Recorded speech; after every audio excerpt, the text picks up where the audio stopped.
Hay imágenes que provocan una reacción inmediata.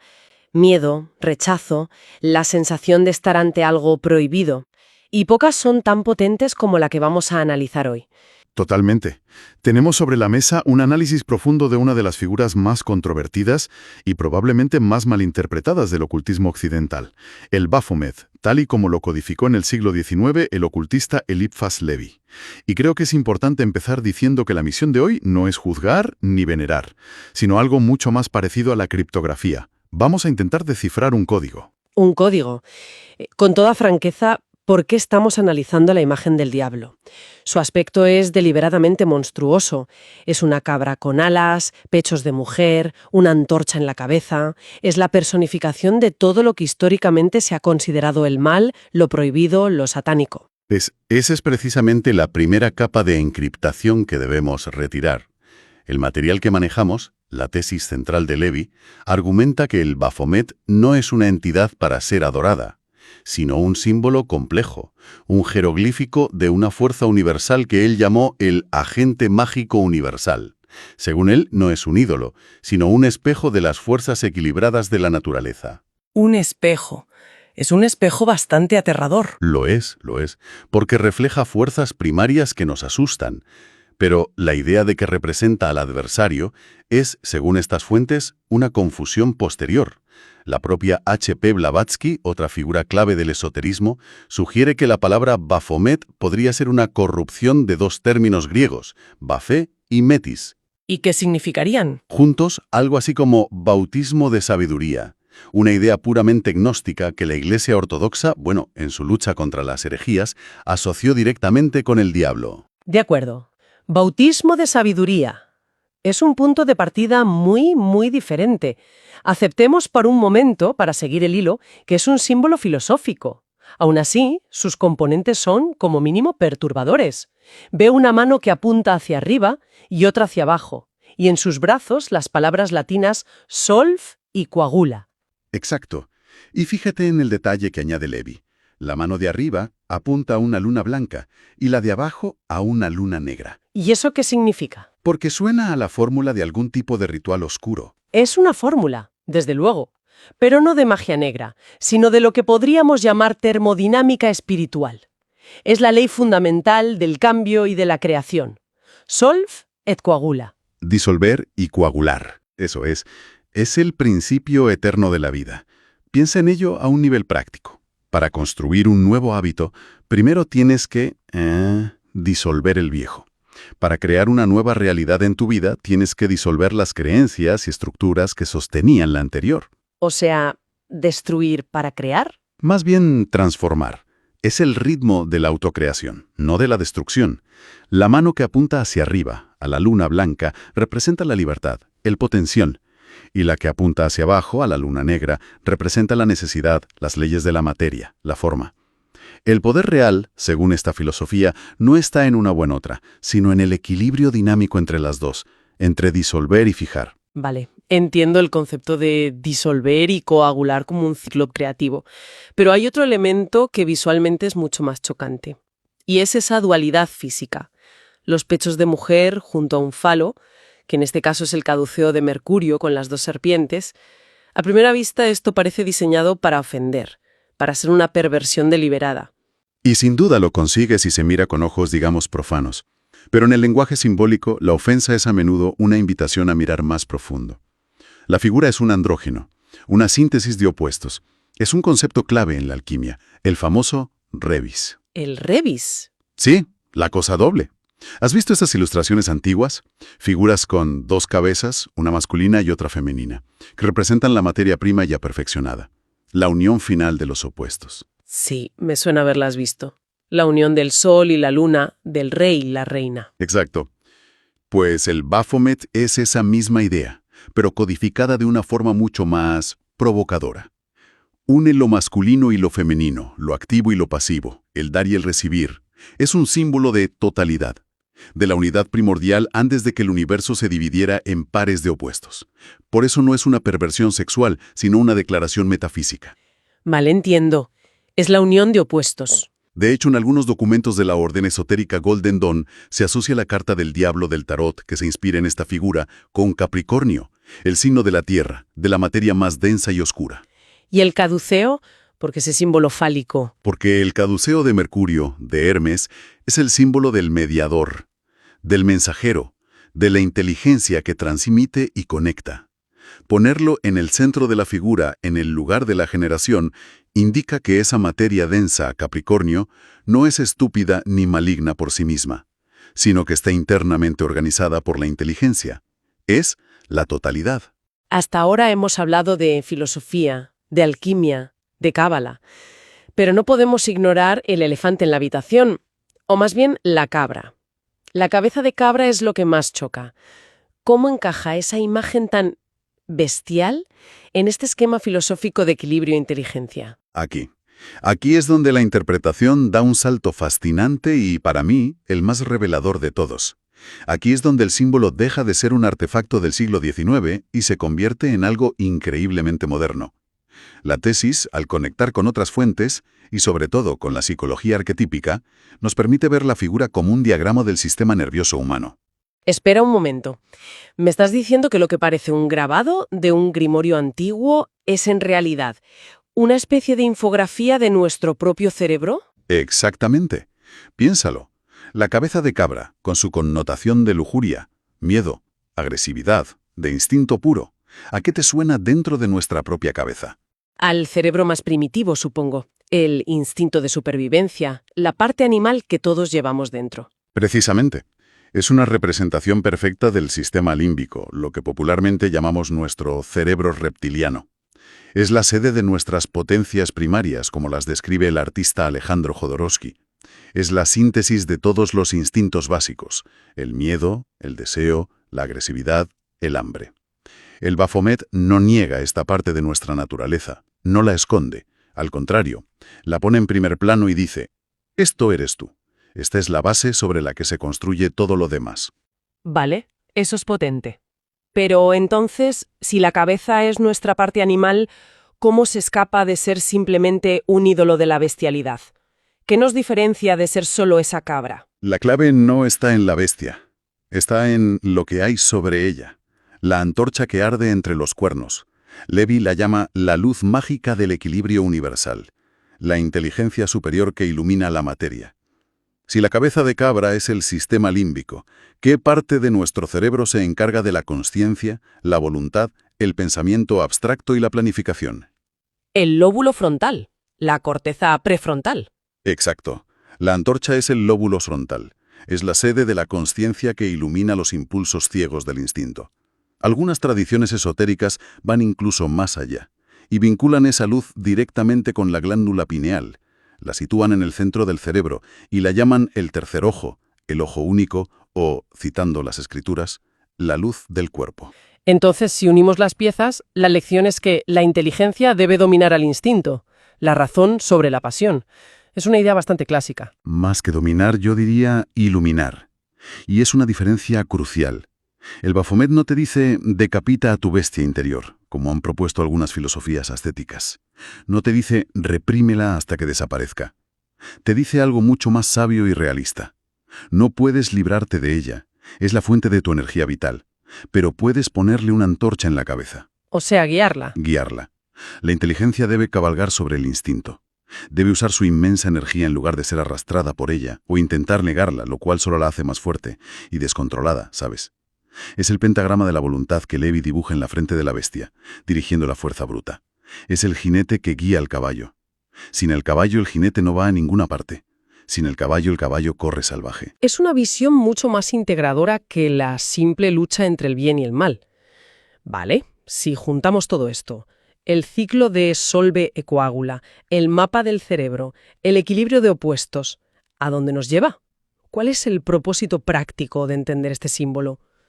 ¿Es solo un ejercicio intelectual o hay algo más? Nos lleva a la conclusión operativa, al gran secreto que todo este simbolismo está diseñado para proteger y transmitir.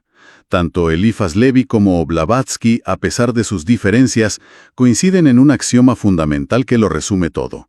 Se puede encapsular en una frase en latín: Demon est Deus inversus. El demonio es Dios invertido. Suena muy provocador. Pero, ¿la misma fuerza? ¿Cómo es posible? Toda nuestra cultura, nuestra religión, nuestra moral se basan en una oposición irreconciliable entre Dios y el diablo. Son dos entidades en una guerra cósmica. Según esta filosofía, esa guerra es una ilusión, una causada por una percepción limitada. No son dos entidades, sino las dos caras de la misma y única fuerza universal.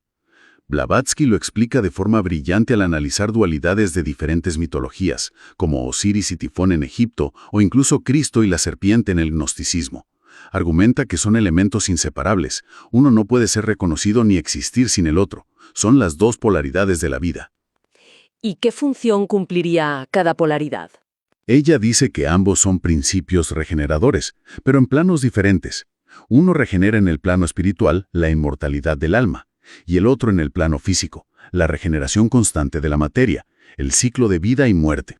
Necesitas ambos para que el universo exista. Eliminar uno de los dos polos sería como intentar tener un imán solo con el polo norte. Es imposible. Entonces, si seguimos esta lógica, el diablo no sería una fuerza externa que nos tienta o nos ataca. Exacto.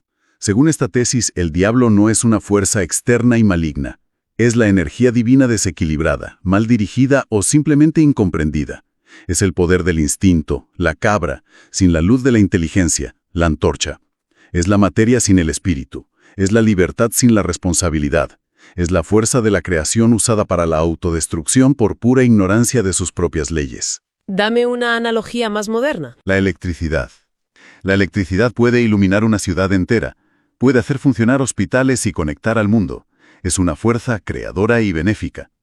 Pero esa misma electricidad, si la manejas con ignorancia, si tocas los cables equivocados sin entender sus leyes, te electrocuta. La fuerza es la misma, es neutra.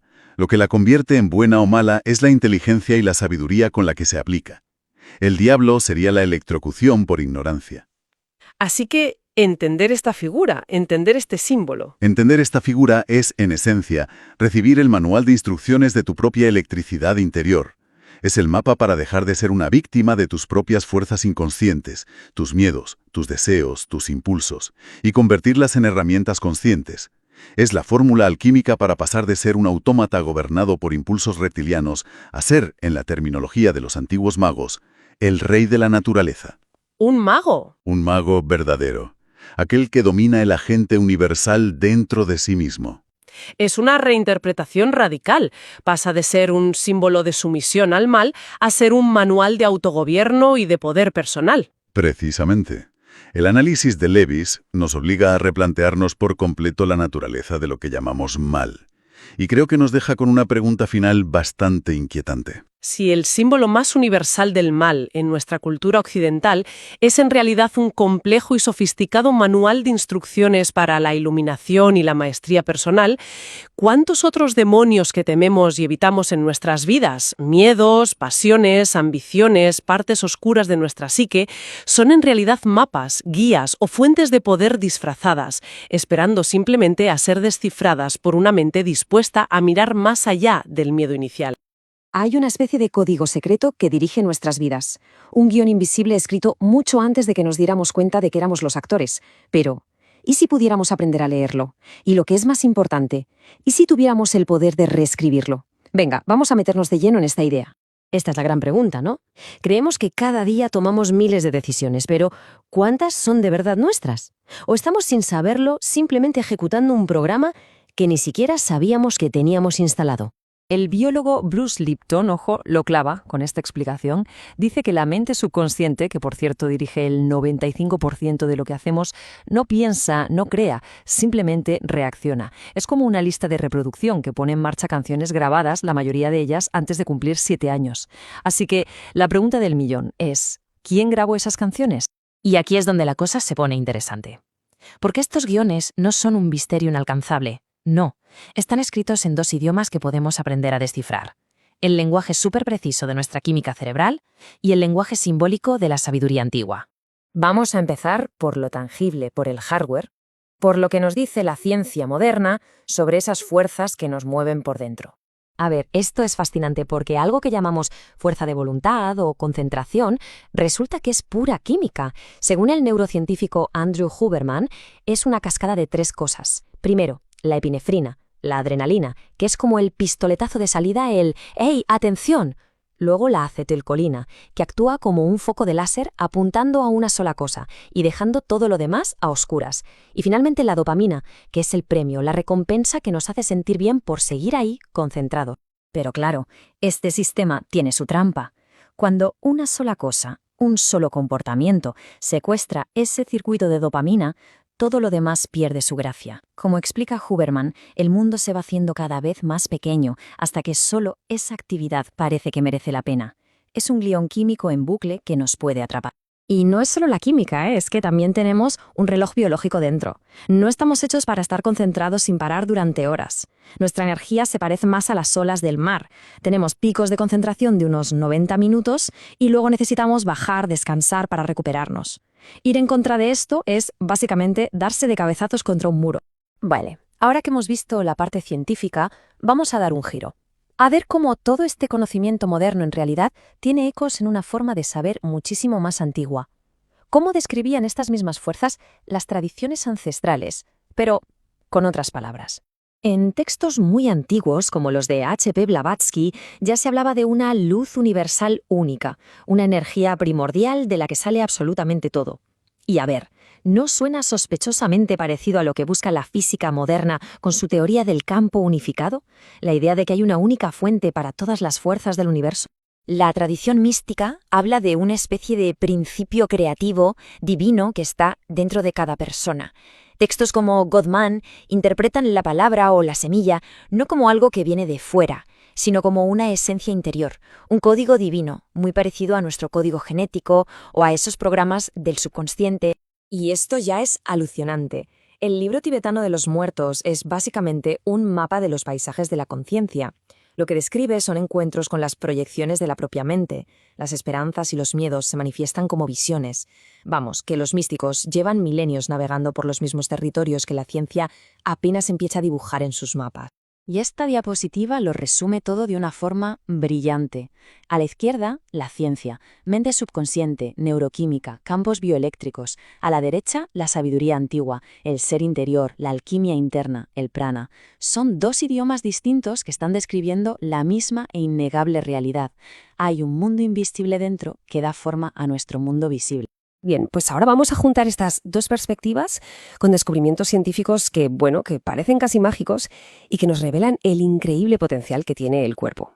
Fijaos en esto, porque es increíble. En una investigación de Robert O. Becker, un trocito de médula espinal de un gato, separado del cuerpo, empezó a regenerarse solo, pero los extremos que seguían conectados al sistema nervioso no lo hicieron. La conclusión es brutal. El cuerpo tiene una capacidad de regeneración poderosísima que, tras una herida, el propio sistema nervioso suprime activamente con señales eléctricas. Y esto no es un caso aislado, ¿eh? Se ha logrado que ratas regeneren parte de sus extremidades con pequeñas corrientes eléctricas. Los niños muy pequeños pueden regenerar la punta de los dedos si no se interfiere con la herida. Parece que hay un potencial de curación asombroso, un programa biológico latente que hemos olvidado cómo activar. Y aquí entra una teoría muy polémica pero fascinante: la resonancia mórfica de Rupert Sheldrake. Lo que sugiere es que existe una memoria colectiva en la naturaleza, que los sistemas no solo heredan genes, sino también los hábitos y las formas de sus antepasados a través de un campo invisible. Es, en el fondo, la idea de una conciencia cósmica, pero contada con el lenguaje de la ciencia. Y todo esto nos lleva a la conclusión más importante de todas. Si podemos leer estos códigos, el biológico, el místico, podemos dejar de ser sujetos pasivos de nuestra programación y convertirnos en los arquitectos activos de nuestro mundo interior. Aquí volvemos a la idea clave de Bruce Lipton. El libre albedrío no es la ausencia de programas, sino la capacidad de la mente consciente, esa parte que se da cuenta, para intervenir y elegir una respuesta diferente. Es el poder de pulsar el botón de pausa en la lista de reproducción y grabar algo nuevo encima. Entonces, ¿cómo se hace? Pues es un proceso de 3 pasos. Primero, observar el programa sin juzgar, como un científico que estudia un fenómeno. Segundo, alinear nuestra biología, usar herramientas como la luz del sol o el ejercicio para regular nuestros ritmos naturales. Y tercero, y lo más importante, reescribir el código, eligiendo activamente nuevas respuestas una y otra vez. Este viaje de autoconocimiento no es un invento moderno, ni mucho menos. Las tradiciones de sabiduría lo han descrito durante milenios. Vencer, en este contexto, no significa luchar contra algo de fuera, sino superar la propia programación automática para acceder a una fuente de energía y conocimiento que estaba oculta, a ese alimento interior. Al final, todo se reduce a esto. La ciencia y la sabiduría antigua coinciden. Somos seres programados. Pero ambas también sugieren que tenemos la capacidad de convertirnos en el programador. La historia de una vida se está escribiendo en cada momento. La única pregunta que queda es, ¿quién sostiene la pluma? Bueno, vamos a meternos de lleno en una de las preguntas más bestias que existen. ¿Cuál es la verdadera conexión entre el universo que tenemos dentro de la cabeza y el mundo que vemos fuera? O sea, ¿cómo narices se hablan nuestra mente y la materia? Pues hoy vamos a darle una vuelta a esta idea, viajando desde la neurociencia más pura hasta la física cuántica y la sabiduría de hace siglos. Y arrancamos con la pregunta del millón, la que lo empieza todo. ¿Somos al final del día solo un montón de chispas químicas y eléctricas en nuestro cerebro? ¿O hay algo más en juego en la ecuación de lo que significa ser? Para empezar a buscar una respuesta tenemos que bajar al nivel más fundamental. Esto, que parece un mecanismo de relojería, es en realidad algo mucho más increíble. Son máquinas de proteínas. Tenemos miles de millones de estas cositas en cada una de nuestras células y están cambiando de forma miles de veces por segundo. Esta es la danza que literalmente pone en marcha la vida y construye nuestra realidad biológica. Todo lo que sentimos, todo lo que pensamos, empieza aquí, a esta escala tan pequeña que es casi imposible de imaginar. Y claro, el centro de operaciones, el director de orquesta de todo este tinglado es, como no, nuestro cerebro. El arquitecto que pilla toda la información en bruto que le llega del universo y nos construye el mundo tal y como lo experimentamos. A ver, lo más curioso de este arquitecto es que es como si tuviera dos personalidades que no siempre se llevan bien. El neurocientífico Robert Sapolsky lo explica de maravilla. Por un lado está el sistema límbico, es nuestra parte más animal, la del instinto, la emoción. Reacciona al momento, sin pensar.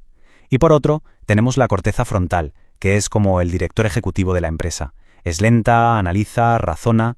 Toda nuestra vida, nuestro comportamiento, es básicamente la historia de la pelea constante entre estos dos sistemas. Un ejemplo perfecto de cómo funciona el sistema límbico es el tema de la dopamina.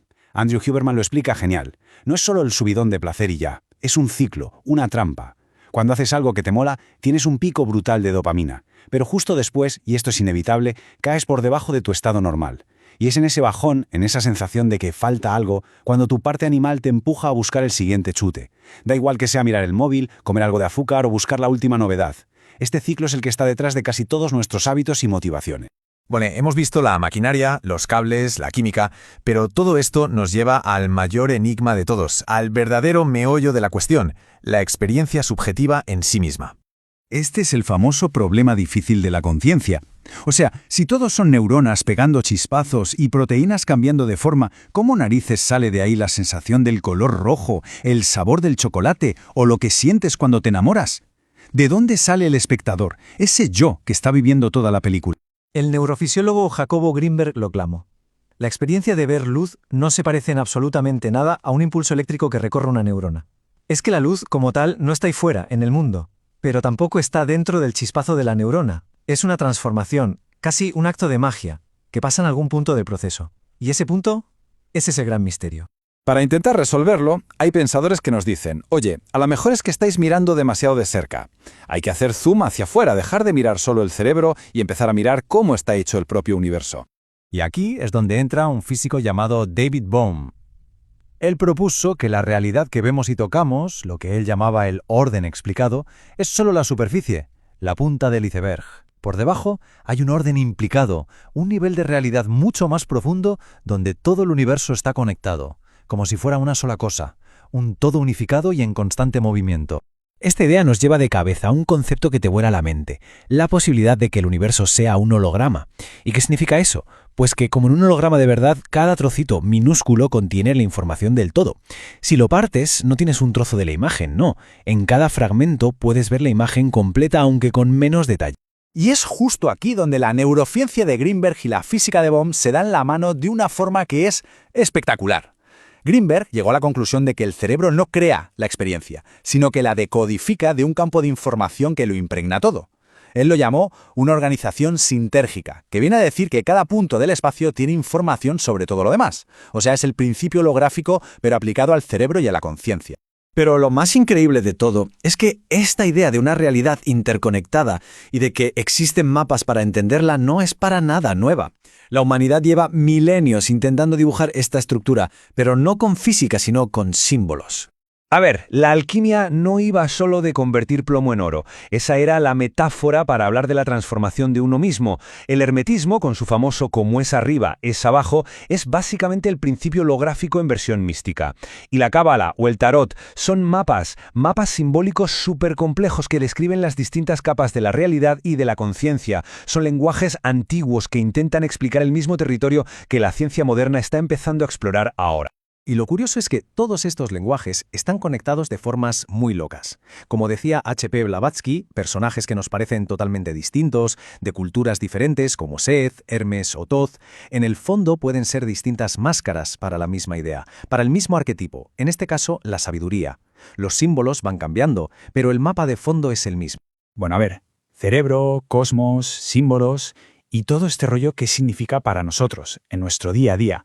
Pues aquí viene lo bueno, porque la conclusión de todo esto es increíblemente personal y sobre todo te da un poder tremendo. Y aquí es donde todo cobra sentido. Joe Dispenza lo dice más claro que el agua. Si tu personalidad, que es básicamente cómo piensas, cómo sientes y cómo actúas, es la que crea tu realidad, entonces para cambiar esa realidad no vale con hacer cosas diferentes, tienes que ser una persona diferente. El proceso en teoría es sencillo. Primero tienes que romper con los patrones automáticos, con ese yo del pasado que funciona en piloto automático. Después tienes que crear un nuevo estado del ser, o sea, alinear perfectamente tus pensamientos sobre el futuro que quieres con las emociones que sentirías si ya lo tuvieras y con tus acciones. Y solo desde esa nueva identidad puedes empezar a crear un nuevo destino. Y si alguien todavía duda del poder que tiene la mente sobre la materia, la historia de Mr. Wright, que está documentada en el libro El universo holográfico, es una prueba demoledora. Su cuerpo tuvo una reacción brutal, no a un fármaco, sino a su creencia en ese fármaco. En cuanto su creencia se vino abajo, su cuerpo también lo hizo. Es una historia trágica, pero que demuestra de una forma brutal cómo nuestra conciencia puede darle la vuelta a nuestra realidad física. Y esto nos deja con la pregunta final. Si no somos simplemente marionetas de nuestra biología o de la suerte, si nuestra conciencia, nuestras creencias y nuestro estado del ser tienen un papel clave como arquitectos de la realidad, la pregunta más importante es ¿qué mundo, qué cuerpo y qué futuro estamos eligiendo construir ahora mismo, en este preciso instante? Bienvenidos. Hoy nos vamos a sumergir en una idea que es a la vez sencillísima y, absolutamente revolucionaria. La idea de que la mente no es una simple espectadora de la realidad, sino que de hecho es una participante activa en su creación. Vamos a hacer un recorrido para entender cómo nuestros pensamientos, nuestros estados internos, se convierten en los verdaderos planos de nuestro mundo físico. Y esta es la pregunta del millón, ¿verdad? Con esto arrancamos. ¿Llevamos nosotros el timón de nuestra experiencia o más bien funcionamos en una especie de piloto automático? Un piloto automático que está, claro, programado por hábitos y creencias que a lo mejor ni siquiera nos hemos parado a cuestionar. La respuesta a esta pregunta, en el fondo, define los límites de lo que creemos que es posible para nosotros. Muy bien, pues vamos a meternos ya en la base científica de todo esto. Durante muchísimo tiempo, la idea que teníamos del cerebro era la de una máquina estática, algo que se iba deteriorando con la edad y punto. Pero es que la ciencia ha demostrado que es justamente lo contrario. Es una estructura increíblemente dinámica, que está en un estado de cambio constante. Aquí está el concepto clave de todo: neuroplasticidad. Y ojo, que esto no es una idea de autoayuda, no es algo bonito y ya está, es un hecho biológico. Nuestro cerebro tiene la asombrosa capacidad de reorganizarse a sí mismo, de crear nuevas conexiones neuronales y de eliminar las que ya no usa. Y lo más alucinante de todo, esto no es algo que solo pasa en la infancia, ocurre durante toda nuestra vida. Esta frase, de verdad, lo resume de una forma perfecta. Cada vez que tenemos un pensamiento, un sentimiento o hacemos algo, se activa toda una red de neuronas.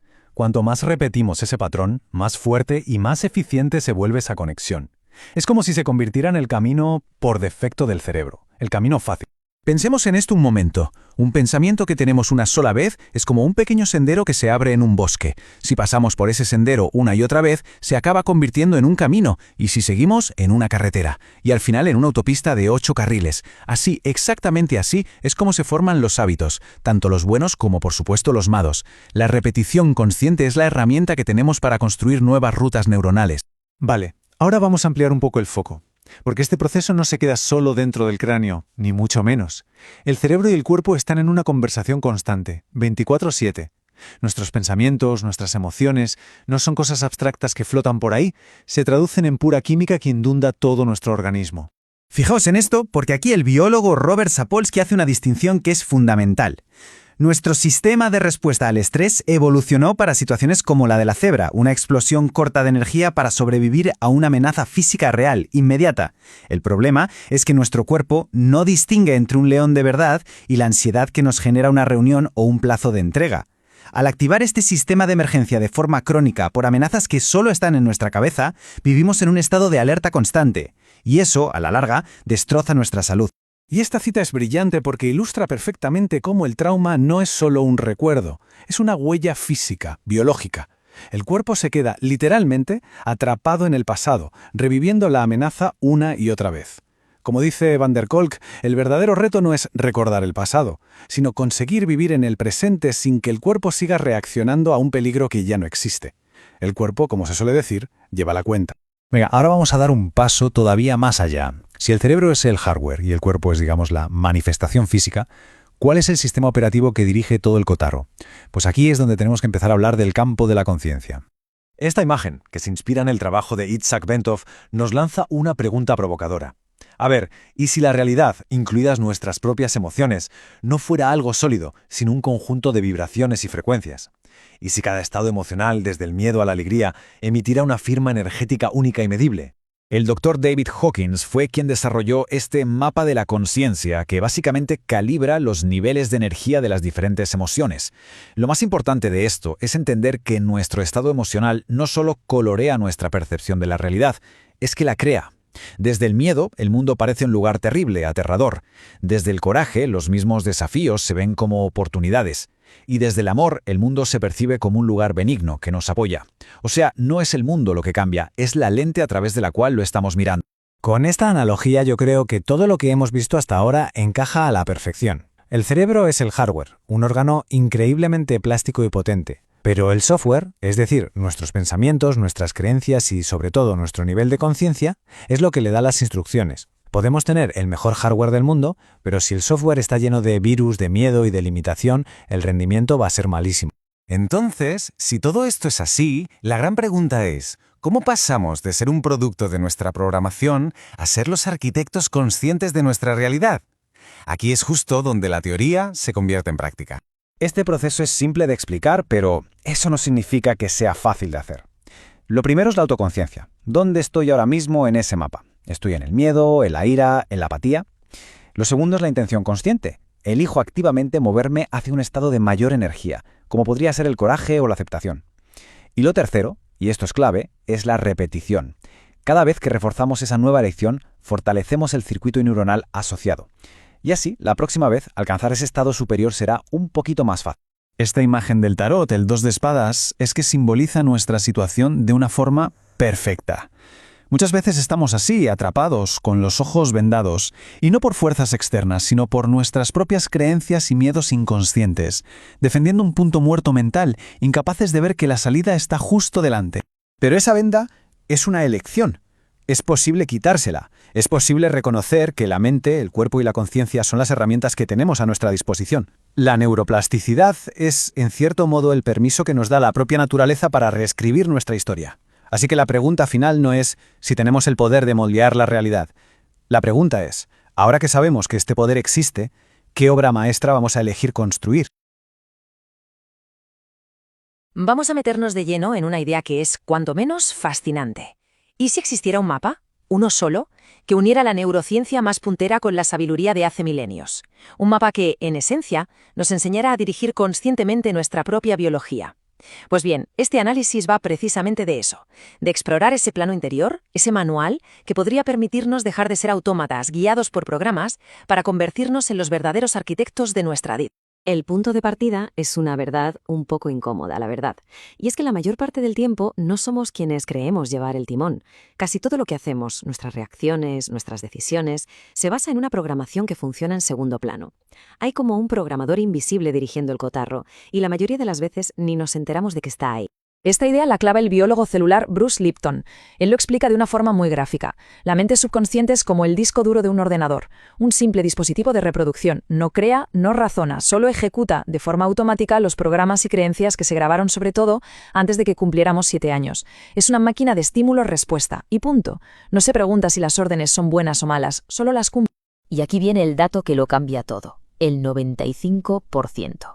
El 95% de lo que hacemos cada día no viene de nuestros deseos conscientes, de nuestras metas, sino de esos programas que tenemos grabados a fuego. Esto explica perfectamente por qué nos cuesta tanto mantener los propósitos de Año Nuevo o cambiar un mal hábito. Es que la mente consciente, con su 5% de poder, está librando una batalla totalmente desigual contra un sistema operativo automático que es increíblemente potente. Vale, entonces, ¿cómo se supone que reescribimos ese código? La respuesta, y esto es lo interesante, no está en la fuerza de voluntad sin más, sino en la biología. Y la neurociencia moderna nos está dando, literalmente, el manual de instrucciones, un auténtico kit de herramientas para que podamos tomar el control de nuestra atención. La clave para sobreescribir todos esos programas automáticos es el enfoque consciente. Y aquí es donde la perspectiva cambia por completo. El enfoque no es algo abstracto, no es esforzarse mucho, no. Es un sistema biológico real, tangible, un proceso neuroquímico de 3 pasos que podemos aprender a manejar. Es literalmente aprender a usar la maquinaria de nuestra propia mente. Este kit de herramientas tiene 3 componentes clave. Primero, la epinefrina, la adrenalina de toda la vida. Es el interruptor de encendido, lo que nos pone en estado de alerta. Luego entra en juego la acetilcolina, que es como un foco de luz, como un láser que resalta justo las neuronas que necesitamos para esa tarea en concreto. Y por último, la dopamina, que es mucho más que la molécula del placer. Es la molécula de la motivación, el motor que nos empuja a seguir y que nos recompensa por haberlo hecho. Y sobre esto de la dopamina, el neurocientífico Andrew Huberman da una clave que es fundamental. Cuando los programas automáticos, como una adicción, toman el control, el mundo se hace pequeño. Solo 1 o 2 cosas nos dan ese chute de dopamina. La forma de romper ese bucle es dirigir conscientemente nuestro sistema de recompensa hacia cosas nuevas, diversificar las fuentes de motivación. Es, en esencia, reconfigurar lo que nos mueve a actuar. Pero la historia no acaba en la química del cerebro, ni mucho menos. Hay que bajar un nivel más, a un sistema de control que es todavía más fundamental y que recorre todo nuestro cuerpo. Un sistema que, por cierto, la ciencia convencional está justo empezando a redescubrir. El trabajo de un pionero, el Dr. Robert O. Becker, ya en el siglo XX reveló algo alucinante: la existencia de un campo bioeléctrico que organiza el crecimiento, la curación y la regeneración. Su investigación demostró que el cuerpo no es solo un saco de reacciones químicas, sino un circuito eléctrico increíblemente sofisticado. Son las corrientes de este sistema las que dirigen los procesos biológicos más básicos. Este experimento lo ilustra de una forma brutal. Al aislar un trozo de la médula espinal de un gato, las partes que seguían conectadas al sistema nervioso central, pues degeneraron como era de esperar. Pero, y aquí viene lo increíble, el fragmento que estaba aislado, libre de las señales eléctricas del resto del cuerpo, no solo sobrevivió, sino que empezó a mostrar signos de regeneración. Esto sugiere que tenemos una capacidad de autocuración asombrosa que podría estar, de alguna manera, suprimida por nuestro propio sistema. A ver, un sistema eléctrico oculto que dirige la regeneración. Suena a ciencia ficción, ¿verdad? Pero, ¿y si este mapa no fuera nada nuevo? ¿Y si las tradiciones de sabiduría más antiguas ya lo hubieran dibujado hace milenios, pero usando un lenguaje distinto? Un lenguaje de símbolos, de metáforas. La propuesta aquí es atrevida. Pero pensadlo por un momento. ¿Y si los textos esotéricos antiguos no fueran solo mitología, sino auténticos manuales de biología? ¿Y si lo que describían eran procesos fisiológicos reales que ocurren dentro del cuerpo, usando una especie de anatomía simbólica para guiarnos en el camino de la transformación? Fijaos en esta cita de un texto esotérico. Habla de un aceite interno que cuando se refina y se eleva, tiene el poder de regenerar el cuerpo por completo. La descripción suena increíblemente parecida a la idea de activar un potencial biológico que está ahí, latente. La pregunta es obvia: ¿qué es exactamente este aceite? Y aquí es donde las 2 mitades del mapa, la antigua y la moderna, encajan como un guante. No son 2 historias distintas, son 2 idiomas describiendo lo mismo. El aceite sagrado de las alegorías es el líquido cefalorraquídeo. El río Jordán, por el que debes subir, es la médula espinal, el sistema nervioso central. Y su destino, el tercer ojo o el trono sagrado, se corresponde anatómicamente con la glándula pineal. De repente, una alegoría milenaria se convierte en un manual de neuroanatomía. Así que, al juntar todas las piezas, la ciencia moderna y la sabiduría antigua, lo que emerge es una posibilidad real, la de dejar de ser un producto pasivo de nuestra biología para pasar a ser su arquitecto activo y consciente. El plano revelado entonces se lee así de claro. Primero, reconocer que existen los programas automáticos que nos dirigen. Segundo, aprender a usar ese kit de herramientas neuroquímico del enfoque para interrumpirlos. Tercero, comprender que por debajo de la química hay un sistema bioeléctrico que gobierna la regeneración. Y cuarto, descubrir que la sabiduría antigua ya nos había dejado un mapa de todo este proceso. Todo este conocimiento no es solo información para acumular, es un plano, es el manual de operaciones de la máquina más compleja que conocemos. Y como cualquier plano, al final nos deja con una pregunta fundamental, una pregunta que no es para mí, sino para quien lo tiene en sus manos. ¿Ya se tiene el mapa del territorio interior? La pregunta es, ¿qué se va a construir con él? A ver, una pregunta. ¿Y si un diagrama místico de hace siglos y un escáner cerebral de hoy estuvieran contando exactamente la misma historia? Es una pregunta potente para empezar. Es que, a primera vista, parecen mundos totalmente opuestos, ¿no? Por un lado tienes la cábala, con sus símbolos, todo muy arcano, y por otro la neurociencia, que es pura empírica, datos. Claro. Pero, ¿y si en el fondo ambos son, bueno, como manuales de instrucciones para el mismo sistema operativo? El nuestro. Es una idea muy provocadora, sí. Y es justo el núcleo de las fuentes que vamos a analizar hoy. Tenemos un conjunto de materiales que es fascinante porque crea un puente entre dos mundos que casi nunca se hablan. ¿Y qué tenemos sobre la mesa? Pues mira, por un lado textos de misticismo judío, el Zohar, los análisis de la cábala de Mario Saban, y luego manuales de magia ceremonial como los de Israel Regardie que describen el famoso árbol de la vida. Vale, la parte mística. Y por el otro, la vanguardia de la ciencia. Tenemos la neurociencia de Joe Dispenza, la epigenética de Bruce Lipton e incluso la física cuántica de David Bohm, que, bueno, está poniendo patas arriba nuestra idea del universo. Entonces, la misión de nuestro análisis de hoy está clara. No se trata de decir son lo mismo, porque no lo son. No, el lenguaje es muy diferente. Exacto. Pero sí investigar si, a pesar de usar esos lenguajes tan distintos, luz divina frente a potenciales de acción en las neuronas, están describiendo un mecanismo que en el fondo es el mismo. Un mecanismo fundamental. Justo. Existe un método práctico que esté respaldado tanto por la sabiduría antigua como por la ciencia moderna para transformar nuestra vida desde dentro. Vale, vamos a desgranar esto. Porque el punto de partida de ambos mundos es sorprendentemente parecido. La necesidad de tener un mapa. Un mapa, sí. Empecemos por el mapa antiguo, el místico. Las fuentes de Regardie y Saban se centran en el árbol de la vida de la cábala. Y creo que es clave entenderlo no como un dogma religioso. No, para nada. Es más bien como un diagrama de flujo, ¿sabes? De la conciencia. Tanto del cosmos como nuestra. Describe un descenso de la energía, desde lo más abstracto hasta lo más concreto, a través de 10 esferas, las Sefirot. Y esas esferas no son solo conceptos lejanos y abstractos. Son arquetipos de la experiencia humana, realmente. Por ejemplo, la primera, Keter, representa la unidad pura, el potencial infinito. La fuente de todo. Exacto, la fuente de la que todo emana. Y luego tienes Chokmah y Binah, que serían como la energía masculina y femenina primordiales, el impulso y la estructura que le da forma a ese impulso.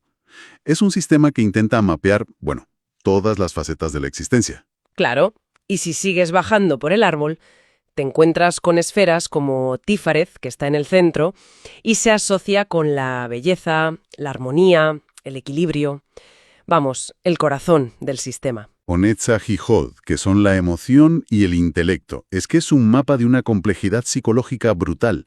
Los cabalistas incluso dividían el alma en 3 niveles. Neshama, que es nuestra conexión con la fuente, con Keter, Ruach, que sería el intelecto y las emociones, y Nepesh, los instintos más básicos. Y es justo aquí donde la conexión se vuelve, para mí, asombrosa. Si ahora giramos y miramos a la neurociencia moderna, las fuentes de Dispenza nos muestran que el cerebro también tiene sus mapas. Claro, las regiones cerebrales. Tenemos zonas súper especializadas. Los lóbulos frontales, por ejemplo, y sobre todo el prefrontal, actúan como el CEO del cerebro. Es la sede de la planificación, de la intención, de la conciencia. Y luego está la otra parte. Y luego tenemos el sistema límbico, el llamado cerebro emocional, que es mucho más antiguo, más reactivo. Es donde se generan las respuestas de lucha o huida. Es que es casi un espejo. Tienes el lóbulo prefrontal, la parte más evolucionada, que podría ser el equivalente a esas séfirot de arriba, las que guían, y el sistema límbico, que se parece muchísimo a las esferas más instintivas del mapa cabalístico. Exactamente, y la conexión es todavía más profunda.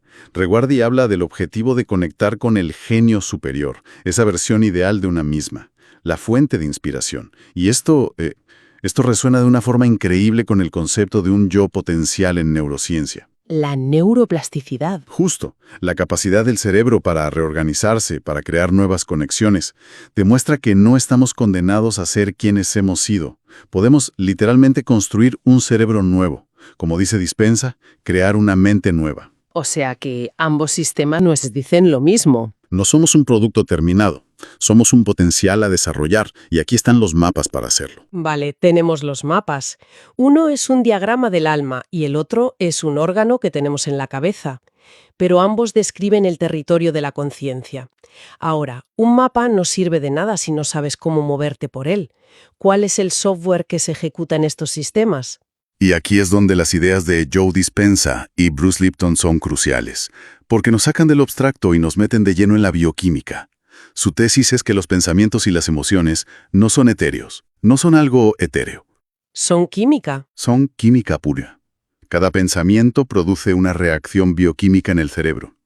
Se liberan neuropéptidos que viajan por todo el cuerpo. Hay una frase en las fuentes que me pareció demoledora. Dice: la mayoría de las personas intentan crear una nueva realidad personal con la misma personalidad de siempre, y esto no funciona. Es que eso explica por qué nos atascamos, explica ese bucle del que a veces es imposible salir. Totalmente. A ver, pensemos en el proceso. Vives una experiencia negativa. Esa experiencia te genera una emoción. Miedo, frustración, lo que sea. Y esa emoción es una firma química. Exacto. El cuerpo produce cortisol, adrenalina. Si repites esa experiencia, o incluso si solo la recuerdas una y otra vez, tu cuerpo se acostumbra a esa química. Se vuelve, y esto es literal, adicto a ella. Eso explica por qué a veces cuesta tanto salir de un mal humor. No es solo una decisión de, venga, voy a estar bien. Es que tu cuerpo está pidiendo su dosis de cortisol. Y no se queda tranquilo hasta que se la das. La emoción que has memorizado se convierte en tu estado por defecto. Y con el tiempo, ese estado químico se convierte en tu personalidad. Vives en el pasado a nivel biológico, porque tu cuerpo está reviviendo las emociones de ayer. Tu biología está anclada a una realidad que ya no existe. Y aquí es donde se pone realmente interesante. Espera, porque este mecanismo no solo nos afecta por dentro, ¿verdad? No, aquí es donde da el salto. Si hablamos de cómo los pensamientos cambian nuestra bioquímica, nuestros genes, eso sigue siendo dentro de nuestro cuerpo. ¿Cómo saltamos de lo interno a la realidad externa? Ahí es donde la cosa se complica, ¿no? Suena un poco a pensamiento mágico. Bueno, parecería pensamiento mágico si nos quedamos en la física de Newton, donde todos son partes separadas. Pero las fuentes nos llevan a la física cuántica. Y ahí las reglas son otras. La epigenética. Bruce Lipton habla de epigenética, que demuestra que en nuestras experiencias, nuestros estados mentales, pueden darle instrucciones a nuestros genes para que se activen o no. No cambias tu ADN, pero sí cambias cómo se expresa. Tus pensamientos son como la mano que pulsa los interruptores de tu genética. Justo. Vale, eso es la influencia sobre el cuerpo. Sigo sin ver el salto a lo de fuera. El salto lo da David Bohm, con su idea de la totalidad no dividida. Desde la perspectiva cuántica, el universo no es un montón de cosas separadas. Es un campo unificado de energía e información. Un todo. El campo cuántico de Dispensa, idades. Si nuestros pensamientos y emociones son energía, y lo son, emiten un campo electromagnético que se puede medir. Entonces, no son algo que solo pasa en la cabeza. Son una vibración. Son una frecuencia que interactúa con ese campo. Dejan de ser un asunto privado para convertirse en una señal que emitimos a ese campo de posibilidades. Vale, creo que ahora lo entiendo mejor. No es que mi pensamiento atraiga un coche nuevo como si fuera un imán. Es que mi estado del ser, mi firma electromagnética, resuena con una de las infinitas posibilidades que ya existen en ese campo. ¿Estás sintonizando una nueva frecuencia? Exacto. Esa es la idea. Pasas de ser materia intentando cambiar materia a ser conciencia que influye en la energía para que se organice de otra forma. Estás literalmente programando posibilidades. Entonces, recapitulemos un poco. Tenemos los mapas, El árbol de la vida y el cerebro. Sí. Entendemos el software, los pensamientos y emociones, como un programa bioquímico y energético. Sí. Y que ese programa interactúa con un campo de potencial. La pregunta del millón es, ¿cómo ejecutamos un programa nuevo? ¿Cuáles son las técnicas?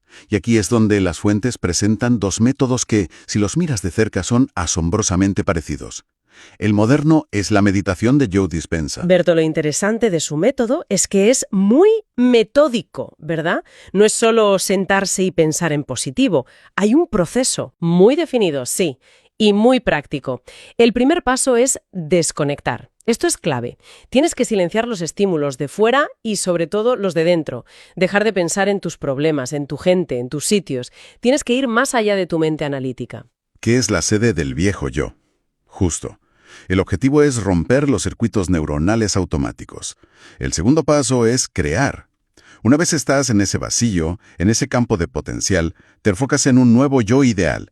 Pero no solo piensas en él, sino que te preguntas, ¿cómo se sentiría ser esa persona? Las emociones. Ahí está. Y el tercer paso, el más importante, es encarnar. Tienes que enseñarle a tu cuerpo, emocionalmente, cómo se siente ese futuro. Generar esa química elevada, gratitud, alegría, lo que sea, en el ahora, antes de que ocurra nada. Es pasar del pensar al ser. Y ahora pongamos eso en paralelo con la técnica antigua, el ejercicio del pilar del medio de Israel Regardie, una práctica fundamental en la tradición mística occidental. A ver, cuéntame. Descrito de forma sencilla, es una meditación. El practicante visualiza esferas de luz brillante en puntos clave del cuerpo, puntos que se corresponden directamente con las séfirots del pilar central del árbol de la vida. Se empieza visualizando una esfera de luz blanca sobre la cabeza, Keter. Un momento. Una esfera de luz sobre la cabeza. Keter. Que en el mapa es la conexión con la fuente, con el potencial puro. Es funcionalmente lo mismo que cuando Dispenza habla de conectar con el campo cuántico, con ese mar de información que está más allá de nuestro yo. La analogía es directa, sí. Después de Keter, visualizas otra esfera en la garganta, Dat, que es el conocimiento. Luego una esfera dorada en el centro del pecho, en el plexo solar, que es Tifaret. Tifaret, el sol interior, la armonía. Exacto. Después, una en la zona genital, Yesod, que es el fundamento, la sede de las imágenes. Y finalmente, una en los pies, Malkut, el reino físico, la tierra. Es increíble visualizar una esfera dorada de luz en el corazón para sentir armonía. Tifaret es lo mismo que cuando Dispenza te dice siente la emoción elevada de tu futuro, que a menudo la sentimos en el pecho, en el corazón.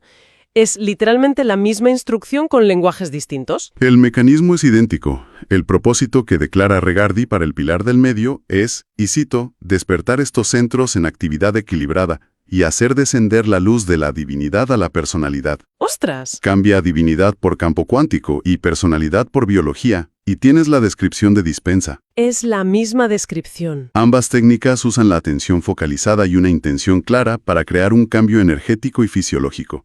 Ambas buscan alinear el cuerpo y la mente con un concepto superior, llámalo espiritual o cuántico. Claro, la similitud es brutal, aunque el propósito final, el lenguaje del propósito sea un poco distinto. Regardie habla de unirse a la divinidad, algo espiritual. Dispenza se enfoca en crear un futuro medive. Pero el cómo. El mecanismo es el mismo. La intención consciente dirige la energía y modifica nuestro estado. Y eso nos lleva al resultado. ¿Cuál es el impacto final de todo este proceso? Aquí las fuentes de David R. Hawkins son muy claras. Hawkins estudió los estados de conciencia y su conclusión es que el verdadero poder no viene de intentar controlar el mundo de fuera, sino de trascender nuestros estados internos. El origen del miedo está en el interior de uno mismo. Esa cita es potentísima. Cuando cambiamos nuestro campo de energía interno, cuando pasamos del miedo o la culpa al coraje o al amor, los eventos externos pierden su poder sobre nosotros. Dejamos de ser una víctima de la realidad para convertirnos en sus co-creadores.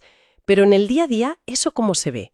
¿Significa que ya no te enfadas en un atasco? No significa volverse un robot sin emociones. Significa que el enfado del atasco no secuestra tu estado para el resto del día. Lo sientes, lo procesas y vuelves a tu estado base, el que has cultivado. No dejas que ese evento externo dicte tu química interna durante horas. Exacto.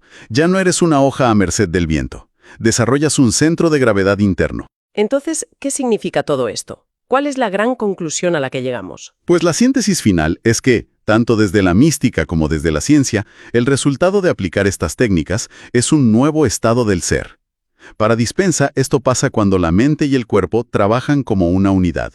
Cuando ya no hay diferencia entre lo que piensas y lo que experimentas. Porque ya has encarnado la emoción de tu futuro.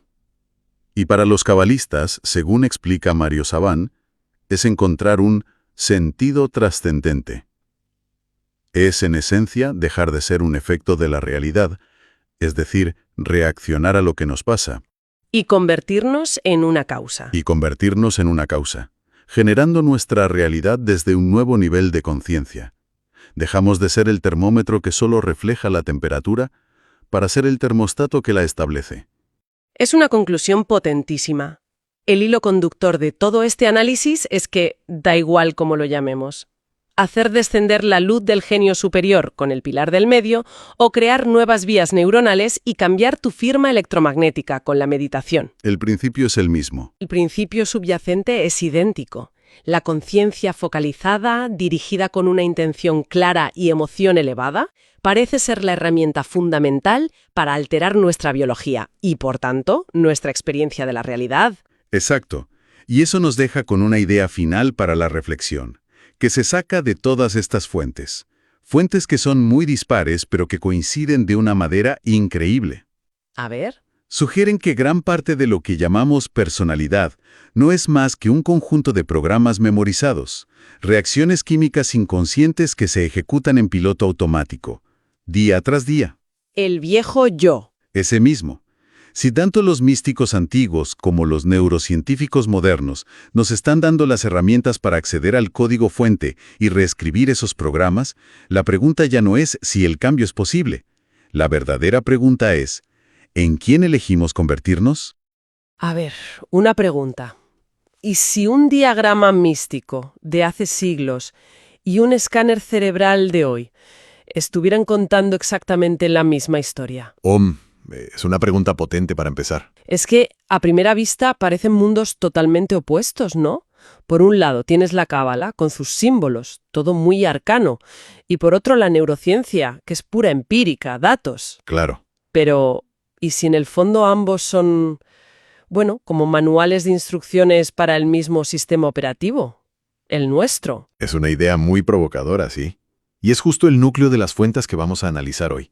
Tenemos un conjunto de materiales que es fascinante porque crea un puente entre dos mundos que casi nunca se hablan. ¿Y qué tenemos sobre la mesa? Pues mira, por un lado textos de misticismo judío, el Zohar, los análisis de la cábala de Mario Sabán, y luego manuales de magia ceremonial como los de Israel Regardie que describen el famoso árbol de la vida. Vale, la parte mística. Y por el otro, la vanguardia de la ciencia. Tenemos la neurociencia de Joe Dispenza, la epigenética de Bruce Lipton e incluso la física cuántica de David Bohm, que, bueno, está poniendo patas arriba nuestra idea del universo. Entonces, la misión de nuestro análisis de hoy está clara.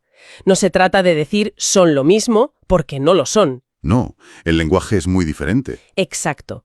Pero sí investigar si, a pesar de usar esos lenguajes tan distintos, luz divina frente a potenciales de acción en las neuronas, están describiendo un mecanismo que en el fondo es el mismo. Un mecanismo fundamental. Justo.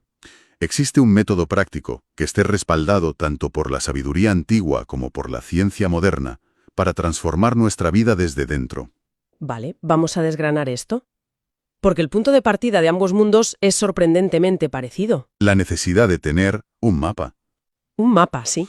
Empecemos por el mapa antiguo, el místico. Las fuentes de Regardie y Sabán se centran en el árbol de la vida de la cábala. Y creo que es clave entenderlo no como un dogma religioso. No, para nada. Es más bien como un diagrama de flujo, ¿sabes? De la conciencia. Tanto del cosmos como nuestra. Describe un descenso de la energía, desde lo más abstracto hasta lo más concreto, a través de 10 esferas, las Sefirot. Y esas esferas no son solo conceptos lejanos y abstractos. Son arquetipos de la experiencia humana, realmente. Por ejemplo, la primera, Keter, representa la unidad pura, el potencial infinito. La fuente de todo. Exacto, la fuente de la que todo emana. Y luego tienes Chokmah y Binah, que serían como la energía masculina y femenina primordiales, el impulso y la estructura que le da forma a ese impulso. Es un sistema que intenta mapear, bueno, todas las facetas de la existencia. Claro, y si sigues bajando por el árbol, te encuentras con esferas como Tífareth, que está en el centro, y se asocia con la belleza, la armonía, el equilibrio. Vamos, el corazón del sistema. O Netzach y Hod, que son la emoción y el intelecto. Es que es un mapa de una complejidad psicológica brutal. Los cabalistas incluso dividían el alma en 3 niveles. Neshama, que es nuestra conexión con la fuente, con Kether. Ruach, que sería el intelecto y las emociones. Y Nepesh, los instintos más básicos. Y es justo aquí donde la conexión se vuelve, para mí, asombrosa. Si ahora giramos y miramos a la neurociencia moderna, las fuentes de Dispensa nos muestran que el cerebro también tiene sus mapas. Claro, las regiones cerebrales. Tenemos zonas súper especializadas. Los lóbulos frontales, por ejemplo, y sobre todo el prefrontal, actúan como el CEO del cerebro. Es la sede de la planificación, de la intención, de la conciencia. Y luego está la otra parte. Y luego tenemos el sistema límbico, el llamado cerebro emocional, que es mucho más antiguo, más reactivo. Es donde se generan las respuestas de lucha o huida. Es que es casi un espejo. Tienes el lóbulo prefrontal, la parte más evolucionada, que podría ser el equivalente a esas séfirot de arriba, las que guían. Y el sistema límbico, que se parece muchísimo a las esferas más instintivas del mapa cabalístico. Exactamente, y la conexión es todavía más profunda. Reguardi habla del objetivo de conectar con el genio superior, esa versión ideal de una misma, la fuente de inspiración. Y esto resuena de una forma increíble con el concepto de un yo potencial en neurociencia. La neuroplasticidad. Justo, la capacidad del cerebro para reorganizarse, para crear nuevas conexiones, demuestra que no estamos condenados a ser quienes hemos sido.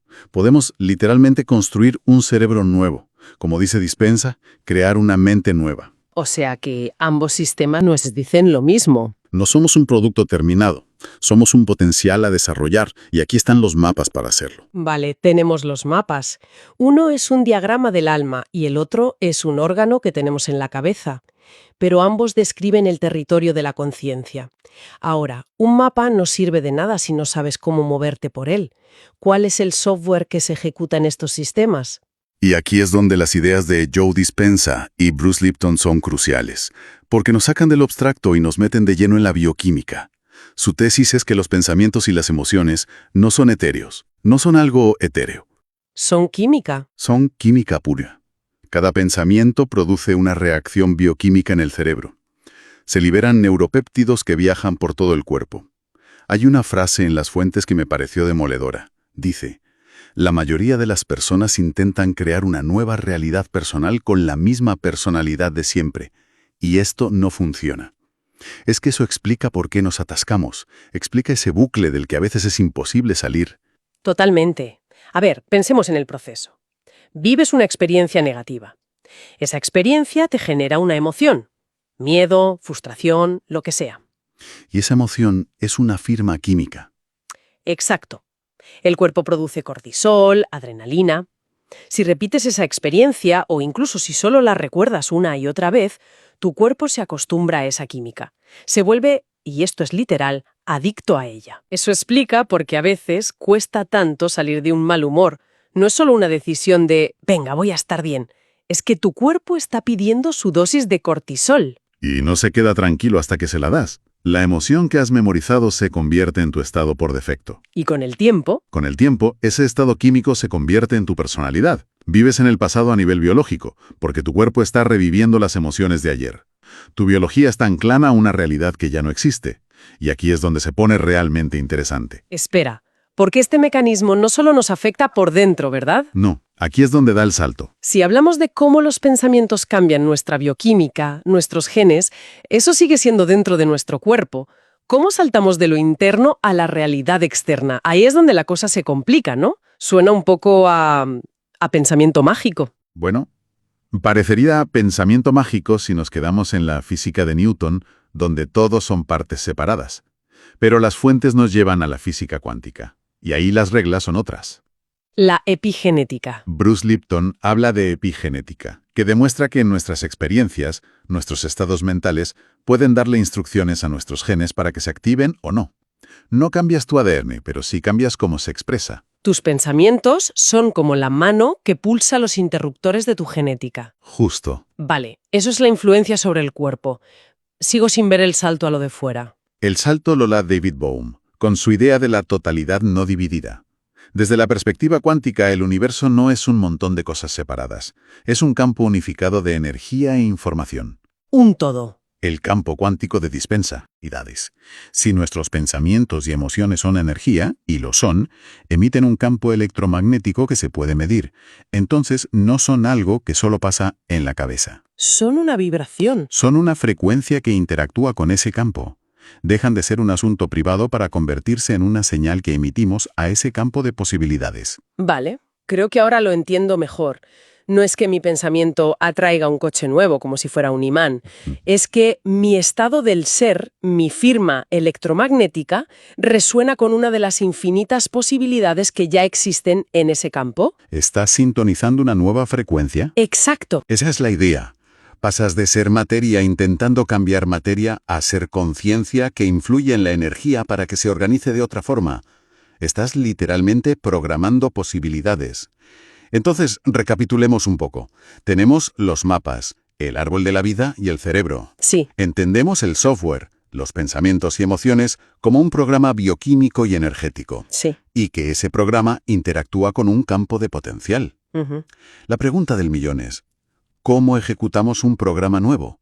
¿Cuáles son las técnicas? Y aquí es donde las fuentes presentan dos métodos que, si los miras de cerca, son asombrosamente parecidos. El moderno es la meditación de Joe Dispenza. Berto, lo interesante de su método es que es muy metódico, ¿verdad? No es solo sentarse y pensar en positivo. Hay un proceso muy definido, sí, y muy práctico. El primer paso es desconectar. Esto es clave. Tienes que silenciar los estímulos de fuera y sobre todo los de dentro. Dejar de pensar en tus problemas, en tu gente, en tus sitios. Tienes que ir más allá de tu mente analítica. ¿Qué es la sede del viejo yo? Justo. El objetivo es romper los circuitos neuronales automáticos. El segundo paso es crear. Una vez estás en ese vacío, en ese campo de potencial, te enfocas en un nuevo yo ideal. Pero no solo piensas en él, sino que te preguntas, ¿cómo se sentiría ser esa persona? Las emociones. Ahí está. Y el tercer paso, el más importante, es encarnar. Tienes que enseñarle a tu cuerpo, emocionalmente, cómo se siente ese futuro. Generar esa química elevada, gratitud, alegría, lo que sea, en el ahora, antes de que ocurra nada. Es pasar del pensar al ser. Y ahora pongamos eso en paralelo con la técnica antigua, el ejercicio del pilar del medio de Israel Regardie, una práctica fundamental en la tradición mística occidental. A ver, cuéntame. Descrito de forma sencilla, es una meditación. El practicante visualiza esferas de luz brillante en puntos clave del cuerpo, puntos que se corresponden directamente con las séfirots del pilar central del árbol de la vida. Se empieza visualizando una esfera de luz blanca sobre la cabeza, Keter. Un momento. Una esfera de luz sobre la cabeza, Keter, que en el mapa es la conexión con la fuente, con el potencial puro. Es funcionalmente lo mismo que cuando Dispensa habla de conectar con el campo cuántico, con ese mar de información que está más allá de nuestro yo. La analogía es directa, sí. Después de Keter, visualizas otra esfera en la garganta, Dat, que es el conocimiento. Luego una esfera dorada en el centro del pecho, en el plexo solar, que es Tifaret. Tifaret, el sol interior, la armonía. Exacto. Después una en la zona genital, Yesod, que es el fundamento, la sede de las imágenes. Y finalmente una en los pies, Malkut, el reino físico, la tierra. Es increíble visualizar una esfera dorada de luz en el corazón para sentir armonía. Tifaret es lo mismo que cuando Dispensa te dice siente la emoción elevada de tu futuro, que a menudo la sentimos en el pecho, en el corazón. Es literalmente la misma instrucción con lenguajes distintos. El mecanismo es idéntico. El propósito que declara Regardie para el pilar del medio es, y cito, despertar estos centros en actividad equilibrada y hacer descender la luz de la divinidad a la personalidad. ¡Ostras! Cambia divinidad por campo cuántico y personalidad por biología, y tienes la descripción de dispensa. Es la misma descripción. Ambas técnicas usan la atención focalizada y una intención clara para crear un cambio energético y fisiológico. Ambas buscan alinear el cuerpo y la mente con un concepto superior, llámalo espiritual o cuántico. Claro, la similitud es brutal, aunque el propósito final, el lenguaje del propósito sea un poco distinto. Regardi habla de unirse a la divinidad, algo espiritual. Dispensa se enfoca en crear un futuro medive. Pero el cómo. El mecanismo es el mismo. La intención consciente dirige la energía y modifica nuestro estado. Y eso nos lleva al resultado. ¿Cuál es el impacto final de todo este proceso? Aquí las fuentes de David R. Hawkins son muy claras. Hawkins estudió los estados de conciencia y su conclusión es que el verdadero poder no viene de intentar controlar el mundo de fuera, sino de trascender nuestros estados internos. El origen del miedo está en el interior de uno mismo. Esa cita es potentísima. Cuando cambiamos nuestro campo de energía interno, cuando pasamos del miedo o la culpa al coraje o al amor, los eventos externos pierden su poder sobre nosotros. Dejamos de ser una víctima de la realidad para convertirnos en sus co-creadores. Pero en el día a día, ¿eso cómo se ve?